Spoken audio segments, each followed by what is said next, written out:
இயேசுவின் ரத்தம் ஜெயம். Praise lord my dear brothers and sisters. இந்த நாள்லையும் ஆவியானவர் உணர்த்தின காரியம் எவ்வாறு தெரிந்து கொள்ளுகிறோம். ஆவியானவர் உணர்த்தின வசனம் அப்போஸ்தலருடைய நடபடிகள் அதிகாரம் 1 வசனம் 25.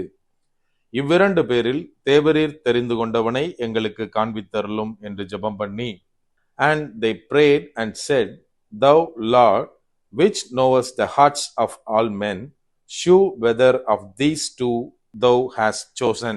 Acts chapter 1 verse 24. என கண்மானவர்களே, இந்த இடத்துல என்ன வாசிக்கிறோம் அப்படின்னா, அப்போஸ்தலர்கள் சீஷர்கள் எல்லாரும் சேர்ந்து தேவன்கிட்ட பிரேயர் பண்றாங்க. தேவனே, இந்த 2 பேர்ல நீங்க யார தெரிந்தெடுத்திருக்கிறீங்க அப்படின்னு எங்களுக்கு காண்பீங்க அப்படின்னு ஜெபம் பண்ணினார்கள் அப்படின்னு இந்த இடத்துல வாசிக்கிறோம். நாம் இந்த நாட்களில் எவ்வாறு தெரிந்து கொள்ளுகிறோம்? நம்ம கொஞ்சம் யோசித்து பார்க்கணும். இன்னைக்கு நம்முடைய வாழ்க்கையில சூஸ் பண்றது, அதாவது தெரிந்தெடுக்கிறது ஒரு இம்பார்ட்டன்டான ஒரு ரோலை பிளே பண்ணுது. நம்முடைய வாழ்க்கையா இருக்கட்டும், நம்ம செய்யற காரியங்களா இருக்கட்டும், இது எல்லாமே நம்ம எதை செலக்ட் பண்றோம், எதை சூஸ் பண்றோம், இதை பேஸ் பண்ணி தான் நிறைய நேரத்துல நல்லதா மாறுது அல்லது பிரச்சனையா நம்ம முன்னாடி நிக்குது. எனக்கு ரிலேட்டிவ் ஒருத்தர் கொஞ்ச நாளைக்கு முன்னாடி ஒரு கார் வாங்கினாரு. அதாவது அந்த கார் ரொம்ப ஒரு மோசமான கண்டிஷன்ல, ஒரு 80,000 இல்லைன்னா மேக்சிமம் பார்த்தா ஒரு 1,00,000 ரூபாய்க்கு அந்த காரை வாங்க முடியும். ஆனா அந்த காரை அவரு 2,50,000 லட்சம் ரூபாய்க்கு அவர் வாங்கினாரு. என்ன இவ்வளோ ரேட்டு கொடுத்து வாங்கிட்டீங்கன்னு சொன்னதுக்கு அவர் சொன்ன ஒரே ஒரு ரீசன், அந்த காரை போய் பார்த்தேன், முன்னாடி ஜீசஸ்னு ஸ்டிக்கர் இருந்தது. அதை பார்த்த உடனே ஆண்டவர் தான் இந்த காரை எனக்காக தந்திருக்காருன்னு அந்த காரை நான் எந்த பார்கெயினும் பண்ணல, வாங்கிட்டு வந்துட்டேன் அப்படின்னு சொன்னாரு. நம்ம கொஞ்சம் யோசித்து பார்க்கணும், இது எவ்வளவு பெரிய முட்டாள்தனம். அந்த கார்ல பார்த்தா எல்லாமே பிரச்சனைல தான் இருக்கு. அவ்வளோ பழைய காரு, ஒவ்வொரு மாசமும் ஒவ்வொரு பிரச்சனை அந்த கார்ல, இந்த வேலை அந்த வேலைன்னு இன்னைக்கு வரைக்கும் அந்த காரை ப்ராப்பரா யூஸ் பண்ண முடியல அவங்களால. நம்ம கொஞ்சம் யோசித்து பார்க்கணும், இது ஆண்டவர் தந்ததா, ஆண்டவருடைய காரியமா, ஆண்டவரை முன்னிறுத்தி அவர் எடுத்ததா, தெரிவு செஞ்சதா? நம்ம கொஞ்சம் யோசித்தா அப்படி கிடையவே கிடையாது. இன்னைக்கு அநேக நேரத்துல நம்ம என்ன பண்றோம் அப்படின்னா, வேர்ல்ட்லி திங்கையும் காட்லி திங்ஸையும் கன்ஃபியூஸ் பண்றோம்.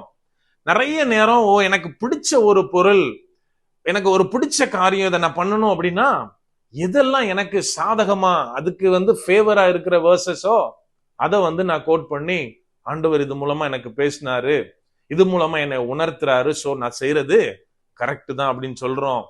எனக்கு அன்பானவர்களே, இந்த இடத்துல இங்க 12 அப்போஸ்தலர்கள் இருக்கிறாங்க. அதுல ஒருத்தன் யூதாஸ் மரித்து விட்டான். இயேசுவை காட்டி கொடுத்து மனமுடைஞ்சு சூசைட் பண்ணிட்டான். இப்போ அவன் பிளேஸுக்கு இன்னொருத்தர் வேணும். சோ என்ன பண்றாங்க அப்படின்னா, இருக்கிற ஊர்ல இருக்கிற எல்லாத்தையும் ஆண்டவருக்கு முன்பாக நிறுத்தி, ஆண்டவரே இதுல யாரு பெஸ்ட், நீங்க யார நினைச்சிருக்கீங்க, யாரு இந்த பிளேஸுக்கு சரியானவன்னு நீங்க செலக்ட் பண்றீங்க அப்படின்னு கேட்கல. மாறாக அவங்க என்ன பண்றாங்கன்னா, முதலாவது அவங்களுக்கு தேவன் தந்த ஞானத்தை யூஸ் பண்ணி, இருக்கிறதுல யாரு தேவனுக்கு பயந்து இருக்கிறாங்க, யாரு ஜப வாழ்க்கையில தரித்து இருக்கிறாங்க அப்படின்னு நிறைய கேட்டகரி மேபி வச்சிருந்திருப்பாங்க. யாரு பீப்புள் மத்தியில நல்ல ஒரு சாட்சிய வாழ்க்கை வாழ்றாங்க, இந்த மாதிரி அநேக ஸ்கேல்ஸ் இருந்திருக்கும். இதெல்லாம் பேஸ் பண்ணி 2 பேரை தேர்ந்தெடுக்கிறாங்க. இந்த 2 பேரை தான் தேவன் முன்னாடி நிறுத்தி என்ன ஜெபம் பண்றாங்க அப்படின்னா, இவங்கள யார் ஆண்டவரே நீர் தேர்ந்தெடுத்திருக்கிறீர் அப்படின்னு. ஆக எனக்கு அன்பானவர்களே, இந்த இடத்துல அவங்க ஒண்ணுமே பண்ணாம, ஒர்க் அவுட்டே பண்ணாம மொத்த பீப்புளையும் தேவன் முன்னாடி நிப்பாட்டல, மாறாக தங்களுடைய பார்ட்டை அந்த இடத்துல பண்றாங்க. நாம் இன்றைக்கு என்ன மாதிரியாக இருக்கிறோம்? ஒரு காரியம் இருக்கு, ஒரு காரியத்தை நான் பண்ணணும் அப்படின்னா முதலாவது உட்கார்ந்து அதுக்காக ஜெபம் பண்ணணும். ஆண்டவரே, உமக்கு என்ன சித்தம், இந்த காரியத்தை நான் செய்யலான்னு நான் நினைக்கிறேன், உம்முடைய சித்தம் ஆண்டவரே, இதை நான் எப்படி பண்ணணும் அப்படின்னு தேவன் கிட்ட முதல்ல ஜெபம் பண்ணணும். இந்த அப்போஸ்தலர்கள் இதைத்தான் பண்றாங்க. தேவன் மத்தியாவை தெரிந்தெடுத்து கொடுக்கிறாரு. எனக்கு அன்பானவர்களே, நாம் இந்த நாட்களில் நமக்கு பிரியமானதா இருக்கலாம், நமக்கு லாபமானதாய் ஒரு ஃபேவரான ஒரு காரியமாய் தோன்றலாம். அந்த காரியத்திற்காக ஜெபம் பண்றோமா? முதலாவது ஜெபித்து நாம் காத்திருந்து தேவனிடத்தில் அனுமதி பெற்றுக்கொள்ள வேண்டும். அந்த கைடன்ஸ் வாங்கினதுக்கு அப்புறம் இம்மிடியட்டா வர்ற எல்லாத்தையும் நம்ம அக்செப்ட் பண்ணக்கூடாது. அதற்கு பின்பதாக நம்ம என்ன பண்ணணும் அப்படின்னா, தேவன் தந்த அந்த ஞானத்தை யூஸ் பண்ணி வர்ற பொருளை, வர்ற பர்சனை, வர்ற அந்த காரியத்தை நம்ம சோதித்து அறியணும். நாம் எப்போ தேவன்கிட்ட அமர்ந்து ஜெபம் பண்ணி ஒரு காரியத்துல ஞானமாய் சோதித்து அறிந்து அதை செலக்ட் பண்றோமோ, அப்போது அந்த காரியம் நம்முடைய வாழ்க்கைக்கு மிக சிறப்பானதாய் அமையும். அப்படியே கண்களை மூடுவோமா? அன்பான ஆண்டவரே, இந்த நேரத்திலே அப்பா உம்மை நோக்கி பார்க்கிறோம். ஆவியானவர் நீர் எங்களோடு இருக்கிறீர், அதற்காக நன்றி செலுத்துகிறோம். அப்பா, நீர் எங்களுக்கு ஞானத்தை தந்திருக்கிறீர் தகப்பனே. அந்த மேலான கிருபைக்காய் நன்றி அப்பா. அப்பா, எதுவும் நாங்க உமது நாமத்தை வீண்ல எந்த இடத்துல நாங்க வழங்க கூடாது தகப்பனே.